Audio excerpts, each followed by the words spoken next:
Hi പ്രിയമുള്ള സുഹൃത്തുക്കളെ, കഴിഞ്ഞ ദിവസങ്ങളിലായി നമ്മൾ ഹിജാബിനെ സംബന്ധിച്ച് കെങ്കേമമായ ചർച്ചകൾ സോഷ്യൽ മീഡിയയിൽ പുരോഗമിക്കുകയാണ്. ചാനൽ ചർച്ചകളിൽ ആൾക്കാർ സജീവമായി വന്നിരുന്ന് ഹിജാബിന്റെ ഇസ്ലാമിക വശത്തെ സംബന്ധിച്ചും ഇസ്ലാമിക പ്രമാണങ്ങളിലെ വിരുദ്ധതകളെ സംബന്ധിച്ചും സംസാരിച്ചുകൊണ്ടേയിരിക്കുന്നു.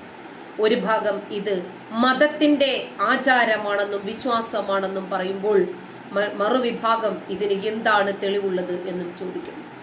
ഈ മതപരമായ തെളിവുകൾ, അതായത് ആകെ മൂടുന്ന മുഖമടക്കം ആകെ മൂടുന്ന നിക്കാബ് എന്ന് പറയുന്ന ഹിജാബ് എന്ന് പറയുന്ന ഈ പർദ വേഷവിധാനം നമ്മുടെ നാട്ടിൽ നമ്മൾ കാണാൻ തുടങ്ങിയിട്ട് കാലം എത്രയായിട്ടുണ്ടാകും? അപ്പോൾ ഇതിന് പഴക്കം എത്രയാണ്? 1400 കൊല്ലങ്ങൾക്ക് മുമ്പ് മുഹമ്മദ് നബി പഠിപ്പിച്ച ഡെവലപ്പ് ചെയ്തെടുത്ത ആ മതത്തിന്റെ ഭാഗമാണിതെങ്കിൽ എന്തുകൊണ്ടാണ് ഇത്രയും കാലം ജീവിച്ചു മരിച്ചവരൊന്നും ഈ വേഷം ധരിക്കാതിരുന്നത്? അവരൊക്കെ ഇസ്ലാമിന്റെ ഭാഗവാക്കായിട്ടില്ലേ എന്നാണ് ചോദിക്കാറുള്ളത്. ഈ പർദ എന്ന് പറയുന്ന വേഷം അറേബ്യയിൽ നമുക്കറിയാം, ചെറിയ പൊടിക്കാറ്റുണ്ട്, അതിൽ നിന്നൊക്കെ സംരക്ഷിക്കുന്നതിന് വേണ്ടിയാണ് അവർ ഈ വേഷം ധരിക്കാറുള്ളത്. ഇന്ന് ഇസ്ലാമിക രാജ്യങ്ങൾ ഏറെ പുരോഗമിച്ചിട്ടുണ്ട്.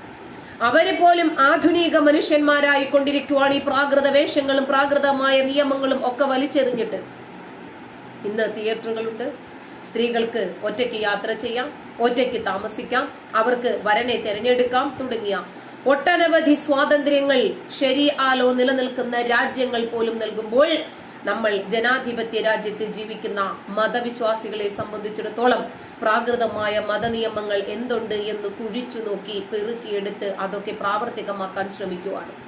വിദ്യാഭ്യാസത്തിന്റെയോ വിവരത്തിന്റെയോ വിവേകത്തിന്റെയോ കുറവല്ലാതെ 1400 കൊല്ലങ്ങൾക്ക് മുമ്പ് പ്രവാചകൻ എങ്ങനെയാണോ ടോയ്ലറ്റിൽ പോകുമ്പോൾ മുക്കിയിരുന്ന് വന്ന് ടോയ്ലറ്റിലെ വിളകളായിരുന്നു, ഇന്നാരെങ്കിലും വിളയിൽ പോകുമോ? പ്രവാചകൻ എങ്ങനെയാണോ കാലിൽ നാട്ടി കുത്തിയിരുന്നത് അതുപോലെ തന്നെ ഇരിക്കാൻ പാടുള്ളൂ എന്ന് ശഠിക്കുന്നവർ എങ്ങനെയാണെന്ന് വാർക്ക വീടുകളിലും യൂറോപ്യൻ ടോയ്ലറ്റും ജീൻസും ടീഷർട്ടും ഇതൊക്കെ എങ്ങനെ ഉപയോഗിക്കും? മൈക്ക് എങ്ങനെ ഉപയോഗിക്കും? ഫോൺ എങ്ങനെ ഉപയോഗിക്കും? വാട്സപ്പ്? ഒരുപാട് ചോദ്യങ്ങളുണ്ട് നമുക്ക് ചോദിക്കാൻ. ഇപ്പോഴിതാ വീണ്ടും ബംഗളൂരുവിൽ ഹിജാബിന്റെ വിഷയം കത്തിക്കയറുകയാണ്. പരീക്ഷ ബഹിഷ്കരിച്ച് 2 കുട്ടികൾ. എത്ര കുട്ടികൾ ഈ വർഷം പരീക്ഷ എഴുതുന്നുണ്ടാവും? അതിൽ ഈ 2 കുട്ടികൾക്ക് മാത്രം എന്താണ് കൊമ്പും തുമ്പിക്കൈയുമുണ്ടോ? ഇവരുടെ ജീവിതത്തിന്റെ എല്ലാ മേഖലകളിലും ഇതുപോലെയുള്ള പ്രാകൃതമായ നിയമങ്ങളെ അനുശാസിക്കുന്നവരാണോ, അനുസരിക്കുന്നവരാണോ, ഫോളോ ചെയ്യുന്നവരാണോ, ഫോളോ ചെയ്യാൻ പ്രേരിപ്പിക്കുന്നവരാണോ? ഒരുപാട് ചോദ്യങ്ങൾ ബാക്കിയുണ്ട്. എന്നാലും എന്താണ് അവർക്ക് സംഭവിച്ചത്? വിദ്യാഭ്യാസമാണോ ഏറ്റവും പ്രധാനമായിട്ടുള്ളത്? നമ്മുടെ കരിയർ, നമ്മുടെ ഫ്യൂച്ചർ, നമുക്കൊരു ജോലി, അങ്ങനെ നമ്മുടെ ലൈഫ് ഫിനാൻഷ്യലി സെക്യൂർ ആക്കാൻ വേണ്ടിയിട്ടുള്ള നെട്ടോട്ടത്തിനിടയിൽ ഈ ഹിജാബ് അഴിച്ചു വെച്ചിട്ട് പരീക്ഷ എഴുതേണ്ടത്. ഹിജാബ് അഴിച്ചു വെക്കുക എന്ന് പറഞ്ഞാൽ ആകെ മൂടുന്ന വസ്ത്രം, മുഖം മറയ്ക്കാതിരിക്കണം എന്ന് മാത്രമേ പറഞ്ഞിട്ടുള്ളൂ. തല മറയ്ക്കണ്ട, മേല് മറയ്ക്കണ്ട എന്നല്ല പറഞ്ഞത്. പരീക്ഷ എഴുതി വിജയിക്കേണ്ടതിന് പകരം അവർ പരീക്ഷ ബഹിഷ്കരിച്ചു. ആർക്ക് പോയി? ആരോടുള്ള ദേഷ്യത്തിനാണ്? പണ്ടുള്ളവര് പറയും, നമ്മള് കുളത്തോട് കോപിച്ചിട്ട് ബാത്റൂമിൽ പോയിട്ട് കഴുകാതെ പോയാല് ആർക്ക് നാറും? കുളത്തിന് നാറുമോ, ഡാഷിന് നാറുമോ എന്നൊരു ചോദ്യം പോലെ ആർക്ക് പോയി? കാണാം ആ വാർത്ത. ഹിജാബ് വേണ്ടെങ്കിൽ പരീക്ഷയും വേണ്ട, പരീക്ഷ ബഹിഷ്കരിച്ച് പ്രീ യൂണിവേഴ്സിറ്റി വിദ്യാർത്ഥിനികൾ. ബംഗളൂരു. കർണാടകയിൽ ഹിജാബിന്റെ പേരിൽ വീണ്ടും പരീക്ഷാ ബഹിഷ്കരണം. ഹിജാബ് ധരിച്ച് പരീക്ഷ എഴുതാൻ അനുവദിക്കാത്തതിനെ തുടർന്ന് 2 വിദ്യാർത്ഥിനികൾ വീട്ടിലേക്ക് മടങ്ങി. ഹിജാബിന് നിരോധനം ഏർപ്പെടുത്തിയ ഹൈക്കോടതി വിധിക്കെതിരെ സുപ്രീം കോടതിയിൽ ഹർജി നൽകി ആലിയ ആസാദി, റെഷ്മാം എന്നിവരാണ് പരീക്ഷ ബഹിഷ്കരിച്ചത്. രാവിലെ ഹിജാബ് ധരിച്ചെത്തിയ ഇരുവരെയും സുരക്ഷാ ഉദ്യോഗസ്ഥർ ക്യാമ്പസിനകത്ത് പ്രവേശിപ്പിച്ചെങ്കിലും ക്ലാസ് മുറിയിൽ അധ്യാപകർ പ്രവേശിപ്പിച്ചില്ല. തുടർന്ന് ഇൻവിജിലേറ്റർമാരെയും പ്രിൻസിപ്പൽമാരും ഇവർ തർക്കിച്ചെങ്കിലും ഫലം കാണാത്തതിനെ തുടർന്ന് തിരികെ പോരുകയായിരുന്നു. ഇവർ പരീക്ഷ ബഹിഷ്കരിക്കുമെന്ന സൂചനകൾ നേരത്തെ തന്നെ പുറത്തു വന്നിരുന്നു. ആലിയ ആസാദിയും റെഷ്മാവും ഇന്നലെ വരെ ഹാൾ ടിക്കറ്റുകൾ കൈപ്പറ്റിയിരുന്നില്ല. ഇന്ന് രാവിലെയാണ് ഇവർ പ്രിൻസിപ്പാളിന്റെ പക്കൽ നിന്നും ഹാൾ ടിക്കറ്റ് കൈപ്പറ്റിയത്. ഇവരുടെ സംഘത്തിൽ മറ്റു 3 പേർ കൂടിയുണ്ട്. ഇവർ പരീക്ഷ എഴുതുമോ എന്ന കാര്യത്തിൽ വ്യക്തതയില്ല. 2ാം വർഷ പ്രീ യൂണിവേഴ്സിറ്റി പരീക്ഷാ തീയതികൾ പ്രഖ്യാപിച്ചതിന് പിന്നാലെ ഹിജാബ് ധരിച്ച് പരീക്ഷ എഴുതാൻ അനുവദിക്കണമെന്ന് ആലിയ ആസാദി വിദ്യാഭ്യാസ മന്ത്രി BC നാഗേഷിനോട് അഭ്യർത്ഥിച്ചിരുന്നു. നമ്മുടെ നാടിനെ മതവൽക്കരിക്കുന്നതിന്റെ ഭാഗമായി ഹലാൽ ഉൽപ്പന്നങ്ങൾ വിപണിയിലിറക്കി. അപ്പോൾ നമ്മുടെ മന്ത്രി അടക്കം പറഞ്ഞു, നമ്മുടെ നല്ല വൃത്തിയുള്ള കഴിക്കാൻ പാകത്തിനുള്ള നല്ല ഭക്ഷണത്തിനാണ് ഹലാൽ എന്ന് പറയുന്നത്. അപ്പോൾ ഹലാൽ ടൂറിസമോ, ഹലാൽ വീടുകളോ, ഹലാൽ മഞ്ഞപ്പൊടിയോ, ഹലാൽ കോണ്ടമോ, ഇങ്ങനെ തുടങ്ങി ഹലാൽ ഉണക്കമീൻ അടക്കം വന്നു. ഇതിനെന്ത് മറുപടിയാണ് നിങ്ങൾക്ക് പറയാനുള്ളത്? ഹലാൽ ഉൽപ്പന്നങ്ങളുടെ പിറവി നമ്മുടെ കേരളക്കരയിൽ കെങ്കേമമായി നടന്നുകൊണ്ടേയിരിക്കുന്നു. ഓരോ ഉൽപ്പന്നങ്ങളിലും ഹലാൽ. ഈ ഹലാൽ മയമൊക്കെ മതവൽക്കരണത്തിന്റെ ഭാഗമാണ് എന്ന് മനസ്സിലാക്കി വരുമ്പോഴേക്കും സമയം വൈകിയിട്ടുണ്ടാകും. അവര് ഹലാൽ വിറ്റോട്ടെ, നമുക്കെന്താ, അതല്ല ഇവിടത്തെ വിഷയം. മറിച്ച് ഇപ്പോ നമുക്കറിയാം, ഇറച്ചി, ചിക്കൻ ആയിരുന്നാലും മട്ടൺ ആയിരുന്നാലും ബീഫ് ആയിരുന്നാലും ഇതൊക്കെ ഒരു ഭാഗത്തിന്റെ മാത്രം സ്വന്തമാണ് ഹോട്ടലുകൾ. ഹലാൽ ഭക്ഷണമാണെങ്കിൽ മാത്രമേ അവിടെ കഴിക്കാൻ ആളുകൾ വരുന്നുള്ളൂ. അപ്പോൾ ഈ മേഖലയിലെ എല്ലാ തൊഴിലാളികളും മുസ്ലിങ്ങളായിരിക്കണം. അപ്പൊ ഹലാൽ സർട്ടിഫിക്കേഷൻ കിട്ടണമെങ്കിൽ ഇത്ര മുസ്ലിം തൊഴിലാളികൾ അവിടെ വേണം, അങ്ങനെയൊക്കെ ചില നിബന്ധനകളുണ്ട്. അപ്പോൾ ആ മേഖല മുഴുവനും ആർക്ക് സംവരണം ചെയ്യപ്പെട്ടിരിക്കുന്നു?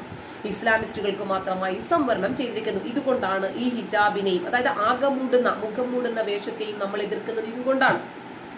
ഇപ്പോൾ മന്ത്രി വി ശിവൻകുട്ടി അദ്ദേഹം എന്താണ് പറഞ്ഞത്? അദ്ദേഹം പറഞ്ഞത് ഓരോ ഇൻസ്റ്റിറ്റ്യൂഷൻസും, കോടതി വിധി തന്നെയുണ്ട്, ഓരോ ഇൻസ്റ്റിറ്റ്യൂഷൻസും മുന്നോട്ട് വെക്കുന്ന ചില നിയമങ്ങളുണ്ട്, അതിനെ അംഗീകരിക്കുക, പക്ഷേ വിവാദങ്ങൾ പാടില്ല. അതെന്തുകൊണ്ടാണ് അങ്ങനെ പറഞ്ഞത് എന്ന് എനിക്ക് മനസ്സിലായില്ല. കാരണം എന്തെങ്കിലും ഒരു പോയിന്റ് ഇട്ട് വെച്ചാലല്ലേ പിന്നീട് അതിനൊരു വിശദീകരണം കൊടുക്കാൻ പാടുള്ളൂ എന്ന് ഉദ്ദേശിച്ചിട്ടായിരിക്കും. കാണാം. ഹലാൽ സർട്ടിഫൈഡ് ഉൽപ്പന്നങ്ങൾ നിരോധിക്കണമെന്ന് ആവശ്യപ്പെട്ട് സുപ്രീം കോടതിയിൽ ഹർജി. 15% വരുന്ന മുസ്ലിങ്ങൾക്ക് വേണ്ടിയുള്ള ഹലാൽ സർട്ടിഫിക്കറ്റ് ഉൽപ്പന്നങ്ങൾ 85% ജനങ്ങൾ ഉപയോഗിക്കാൻ നിർബന്ധിതരാകുന്നുവെന്ന് ഹർജിയിൽ ആരോപണം. ന്യൂഡൽഹി. ഹലാൽ സർട്ടിഫൈഡ് ഉൽപ്പന്നങ്ങൾ രാജ്യവ്യാപകമായി നിരോധിക്കണമെന്നാവശ്യപ്പെട്ട് സുപ്രീം കോടതിയിൽ ഹർജി. അഭിഭാഷകൻ വിഭോർ ആനന്ദാണ് ഹർജി ഫയൽ ചെയ്തത്. രാജ്യത്തെ 85% ജനങ്ങൾക്ക് വേണ്ടിയാണ് സുപ്രീം കോടതിയെ സമീപിക്കുന്നതെന്ന് ഹർജിയിൽ ആവശ്യപ്പെടുന്നു. 15% വരുന്ന മുസ്ലിങ്ങൾക്ക് വേണ്ടിയുള്ള ഹലാൽ സർട്ടിഫിക്കറ്റ് ഉൽപ്പന്നങ്ങൾ 85% ജനങ്ങൾ ഉപയോഗിക്കാൻ നിർബന്ധിതരാകുന്നുവെന്ന് ഹർജിയിൽ ആരോപിച്ചിട്ടുണ്ട്. ഇത് ഭരണഘടനയുടെ 14, 21 അനുച്ഛേദങ്ങളുടെ ലംഘനമാണെന്നും ഹർജിയിൽ വിശദീകരിച്ചിട്ടുണ്ട്. 1974 മുമ്പ് ഹലാൽ സർട്ടിഫിക്കറ്റിനെ കുറിച്ച് കേട്ടിട്ടില്ല. 1974 മുതൽ 1993 വരെ മാംസ ഉൽപ്പന്നങ്ങൾക്ക് മാത്രമായിരുന്നു ഹലാൽ സർട്ടിഫിക്കറ്റ്. എന്നാൽ ഇന്ന് ടൂറിസം, മെഡിക്കൽ ടൂറിസം, മാധ്യമങ്ങൾ തുടങ്ങിയ വിവിധ മേഖലകളിലേക്ക് ഹലാൽ സർട്ടിഫിക്കറ്റ് വ്യാപിക്കുകയാണ് എന്നും ഹർജിയിൽ ആരോപിച്ചിട്ടുണ്ട്. 1974 നൽകിയിട്ടുള്ള ഹലാൽ സർട്ടിഫിക്കറ്റുകൾ അസാധുവായി പ്രഖ്യാപിക്കണമെന്നും ഹർജിയിൽ ആവശ്യപ്പെട്ടിട്ടുണ്ട്. ബഹുരാഷ്ട്ര കമ്പനികളായ നെസ്ലെ, KFC, ബ്രിട്ടാനിയ എന്നിവയോട് ഹലാൽ സർട്ടിഫൈഡ് ഉൽപ്പന്നങ്ങൾ വിപണിയിൽ നിന്ന് പിൻവലിക്കാൻ നിർദ്ദേശിക്കണമെന്നും ഹർജിയിൽ ആവശ്യപ്പെട്ടിട്ടുണ്ട്. യൂണിഫോം അതത് സ്കൂളുകൾക്ക് തീരുമാനിക്കാം, വിവാദമാകുന്നവ വേണ്ടെന്ന് വിദ്യാഭ്യാസ മന്ത്രി. തിരുവനന്തപുരം. വിദ്യാർത്ഥികളുടെ യൂണിഫോം എങ്ങനെ വേണമെന്ന് സ്കൂളുകൾക്ക് തീരുമാനിക്കാമെന്ന് വിദ്യാഭ്യാസ മന്ത്രി വി ശിവൻകുട്ടി. യൂണിഫോം ജെൻഡർ അതത് സ്കൂളുകൾക്ക് തീരുമാനിക്കാം, വിവാദമാകുന്നവ പാടില്ല. കുട്ടികൾക്ക് സൗകര്യപ്രദം ആകുന്നത് തീരുമാനിക്കുന്നതാണ് നല്ലതെന്നും മന്ത്രി വ്യക്തമാക്കി.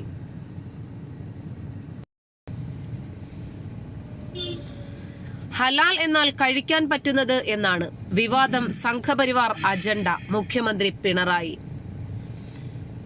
കണ്ണൂർ.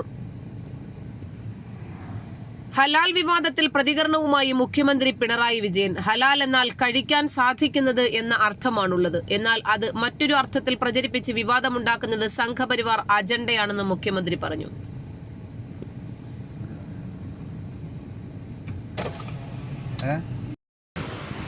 സർവകലാശാലയിൽ താലിബാനിസം. പെൺകുട്ടികൾ സ്മാർട്ട് ഫോൺ ഉപയോഗിക്കുന്നത് വിലക്കി പാകിസ്ഥാൻ. ഇസ്ലാമാബാദ്. പെൺകുട്ടികൾ മൊബൈൽ ഫോൺ ഉപയോഗിക്കുന്നതിന് വിലക്ക് ഏർപ്പെടുത്തി പാകിസ്ഥാനിലെ വനിതാ സർവകലാശാല. പാകിസ്ഥാനിലെ വടക്ക് പടിഞ്ഞാറൻ പ്രവിശ്യയായ ഖൈബർ പഖ്തൂൺഖയിലെ ഇസ്ലാം മത രാജ്യങ്ങളിൽ നടക്കുന്നത് എന്താണ് എന്ന് നമുക്കറിയാം. സോഷ്യൽ മീഡിയ ഉപയോഗിക്കാൻ പറ്റുമോ? പെണ്ണിന് ഒറ്റയ്ക്ക് യാത്ര ചെയ്യാൻ പറ്റുമോ? വിദ്യാഭ്യാസം പോലും കണ്ടില്ലേ. 7ാം ക്ലാസ് കഴിഞ്ഞ പെൺകുട്ടികൾ വിദ്യ അഭ്യസിക്കേണ്ട, അവര് വീട്ടിലിരുന്നോട്ടെ. 6 വയസ്സിലും 10 വയസ്സിലും ഒക്കെയുള്ള കുഞ്ഞുങ്ങളെ 60ഉം 90ഉം വയസ്സുള്ളവർ വന്ന് വിവാഹം കഴിച്ചു കൊണ്ടുപോകുന്ന സുന്ദരമായ കാഴ്ചയ്ക്കാണെന്ന് നമ്മളും സാക്ഷിയായിരിക്കുന്നത്. 9 വയസ്സുള്ള കുഞ്ഞിനെ കാമവെറിയോടുകൂടി കയറി പിടിക്കുമ്പോൾ ഞങ്ങൾ താലിബാനികളാണ്, ഞങ്ങൾ ഈ അഫ്ഗാനിസ്ഥാൻ കീഴടക്കി കഴിഞ്ഞു, ഇനി മുതൽ നിങ്ങൾ ലൈംഗിക അടിമകളാണ് എന്ന് പറയുമ്പോൾ ചങ്ക് പൊട്ടി പിതാവ് 9 വയസ്സുള്ള കുഞ്ഞിനെ രക്ഷപ്പെടുത്താൻ ശ്രമിക്കുമ്പോൾ താലിബാനികൾ വെടിവെച്ച പിതാവിനെ കൊല്ലുന്നു. ചങ്ക് പൊട്ടി നിൽക്കുന്ന മാതാവിന്റെ മുമ്പിൽ ആ കുഞ്ഞ് ടെറസിൽ നിന്നും ചാടി ആത്മഹത്യ ചെയ്യുന്നു. ഇതൊക്കെ ഇസ്ലാമിക രാജ്യങ്ങളിൽ നടക്കുന്ന കാഴ്ചയാണ്. പിന്നെ നമ്മുടെ മന്ത്രിയെ സംബന്ധിച്ചിടത്തോളം, പിണറായിയെ സംബന്ധിച്ചിടത്തോളം അങ്ങനെ പറയാനേ പറ്റൂ. കാരണം അദ്ദേഹം ഈ ഹലാൽ ഭക്ഷണം മാത്രമേ ഇന്ന് വരെ കണ്ടിട്ടുള്ളൂ. മറ്റ് ഹലാൽ ഉൽപ്പന്നങ്ങളൊന്നും അദ്ദേഹം കണ്ടിട്ടില്ല. ഹലാൽ ഹോട്ടലുകൾ അദ്ദേഹം കണ്ടിട്ടില്ല. അദ്ദേഹം കാണാത്ത ഒരു വിഷയത്തെ സംബന്ധിച്ചിട്ട് അദ്ദേഹത്തെ വിമർശിച്ചിട്ട് എന്താണ് കാര്യം? അപ്പോൾ ഇതിനൊക്കെ ഒരു രാഷ്ട്രീയമുണ്ട്, ഇതിനൊക്കെ ഒരു പ്രീണനമുണ്ട്. പ്രീണനമില്ലാതെ ഇവർക്ക് നിലനിൽക്കാൻ പറ്റുമോ?